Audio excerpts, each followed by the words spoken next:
जय हिंद, नमस्कार दोस्तों। आज के जो क्वेश्चन रहने वाले हैं, टॉप 30 क्वेश्चन है, मोस्ट इंपोर्टेंट रहने वाले हैं, किसी भी एग्जाम से संबंधित हो दोस्तों आप। तो ये रहा पहला क्वेश्चन, निम्नलिखित में से कौन सी बोहर के परमाणु मॉडल की सीमाएं हैं। तो दोस्त इसका जो सही आंसर हो जाएगा उपर्युक्त सभी यानी कि ऑल हो जाएगा। यह एक से अधिक इलेक्ट्रॉन वाले परमाणु की स्पेक्ट्रम की व्याख्या नहीं कर सकता, यह जमीन प्रभाव की व्याख्या नहीं कर सकता, यह स्ट्रोक प्रभाव की व्याख्या नहीं कर सकता, यानी कि उपर्युक्त सभी हो जाएंगे। Option D. क्वेश्चन अगला है 2, इनमें से कौन सा तत्व एक जीव समूह से संबंधित नहीं है। दोस्त जो एक जीव समूह से संबंधित नहीं हो जाएगा, जो ऑप्शन डी है ना, रोइट जे नियम, जो ऑप्शन डी है ना, बिल्कुल सही आंसर हो जाएगा ऑप्शन 2 का। क्वेश्चन अगले पे चलते हैं, निम्नलिखित में से कौन सा तत्व भारी जल में मौजूद होता है। Very very most important, D2O उसका सूत्र हो जाएगा और इसे हम भारी हाइड्रोजन के नाम से जानते हैं, याद रखिएगा। क्वेश्चन अगला, CaClO का होल ट्वाइस सामान्य नाम क्या हो जाएगा। पूछ रहा है इसका जो नाम है इसे किस नाम से जानते हैं। तो ऑप्शन बी है ना दोस्त, जिसे ब्लीचिंग पाउडर के नाम से जानते हैं, याद रखना। क्वेश्चन का 4 का ऑप्शन बी। क्वेश्चन 5 आ जाता है, निम्नलिखित में से कौन सा तत्व त्वचा की परत पर जल के प्रति अभेद बनाता है, जिसे हम कैरोटीन के नाम से जानते हैं, और यह नाखून बालों में पाया जाता है, याद रखना। क्वेश्चन अगला, झूम खेती से तात्पर्य है। दोस्तों झूम खेती है वह स्थानांतरण कृषि हो जाएगी और यह अरुणाचल प्रदेश, मेघालय,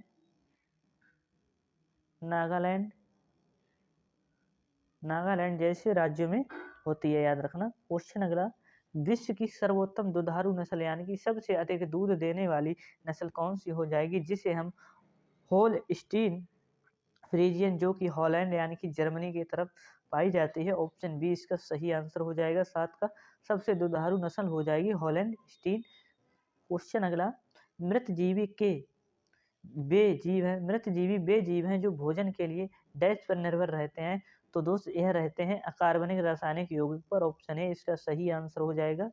क्वेश्चन अगला है, निम्नलिखित में से कौन सी विशेषता वायरस में अनुपस्थित होती है, यानी कि यह उसमें नहीं होती है। तो इसका जो सही आंसर हो जाएगा ऑप्शन ए, कोशिका भित्ति की उपस्थिति उसमें नहीं होती है।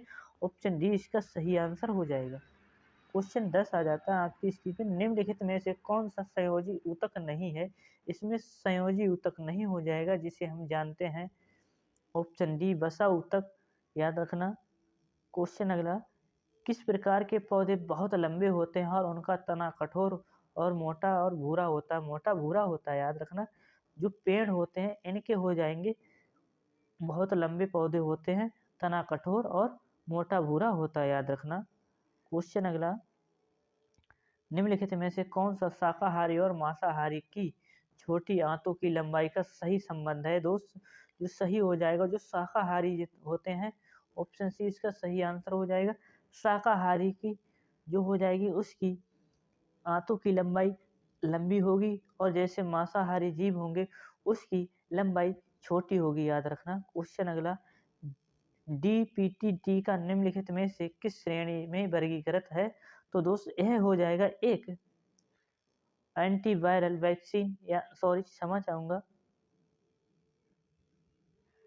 Anti rickettsial vaccine. Option C इसका सही आंसर हो जाएगा। क्वेश्चन अगला, चिकनी मांसपेशियां संभवतः डैश में पाई जाती हैं।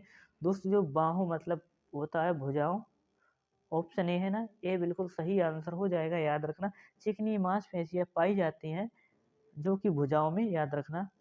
दोस्तों सामान्य विज्ञान क्वेश्चन है, इसके very very most important question है जो आज वाले, याद रखना। सामान्य विज्ञान अगला है, मानव मस्तिष्क में कितने भाग होते हैं, विभाजित होता है। दोस्त याद रखना 3 हो जाएंगे। ऑप्शन सी इसका सही आंसर होगा। मस्तिष्क के उस भाग की पहचान करें जो मुद्रा, संतुलन और मतलब नींद के लिए साम्यावस्था के रख रखाव को नियंत्रित करता है। तो याद रखना इसे हम सेरिबैलम के नाम से जानते हैं, याद रखना। क्वेश्चन अगला, स्कर्वी रोग किस विटामिन की कमी से होता है। Very very most important question हो जाएगा। स्कर्वी रोग होता है जो ऑप्शन सी और विटामिन सी के कारण होता है, याद। क्वेश्चन अगला है, मेनिंजाइटिस एक बीमारी है जो डैश को प्रभावित करती है। इसका जो सही आंसर हो जाएगा ऑप्शन डी, मस्तिष्क। क्वेश्चन अगला, जीवाणु कोशिका में माइटोकॉन्ड्रिया की संख्या डैश होती है। क्वेश्चन जो ऑप्शन डी हो जाएगा इसका 19 का 0 यानी कि 0 होती है, 0 होती है। क्वेश्चन अगला, इंटरफेरॉन का संश्लेषण डैश की प्रक्रिया में होता है।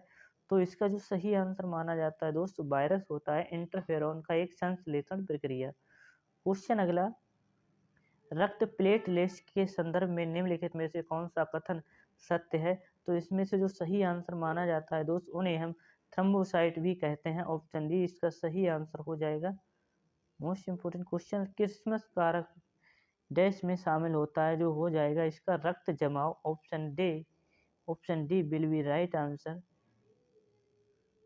क्वेश्चन अगले पे चलते हैं, निम्नलिखित में से कौन सा स्वाइन फ्लू का कारण होता है। स्वाइन फ्लू को हम पिग फ्लू के नाम से भी जानते हैं, याद रखना।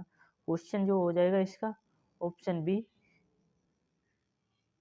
श्वेत रक्त कोशिकाओं WBC का मुख्य कार्य क्या होता है। हमारे शरीर में संक्रमण से लड़ने के लिए यानी कि हमारी तंत्र को मजबूत करना। ऑप्शन ए इसका सही आंसर हो जाएगा। क्वेश्चन, पिट्यूटरी ग्रंथि कहाँ होती है। तो जो पिट्यूटरी ग्लैंड होती है दोस्त यह मस्तिष्क के पास होती है यानी कि दिमाग के पास होती है। क्वेश्चन अगला, अंतःप्रादिव्य जालिका उनकी सतह पर उपस्थित डैश के कारण खुरदरी होती है, जिसे हम राइबोसोम के नाम से जानते हैं। डी बिल्कुल सही आंसर हो जाएगा 26 का।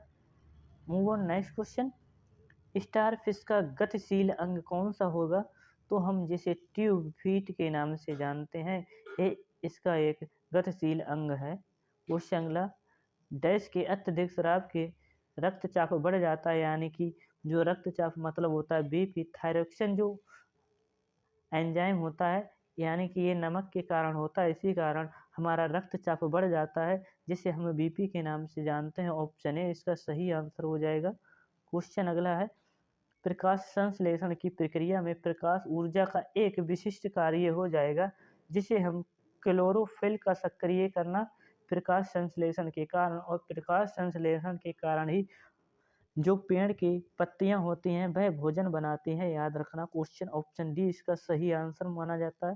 क्वेश्चन अगले पे चले, मछली का जो लीवर का तेल होता है वह डैश से किससे भरपूर होता है। तो इसका जो सही आंसर हो जाएगा ऑप्शन ए, विटामिन ए मछली के लीवर के तेल में भरपूर होता है, विटामिन ए, याद रखना। आई होप आपको सेशन पसंद आया तो सेशन को लाइक और शेयर जरूर करिएगा। मिलते हैं अगली क्लास में, तब तक के लिए जय हिंद जय भारत।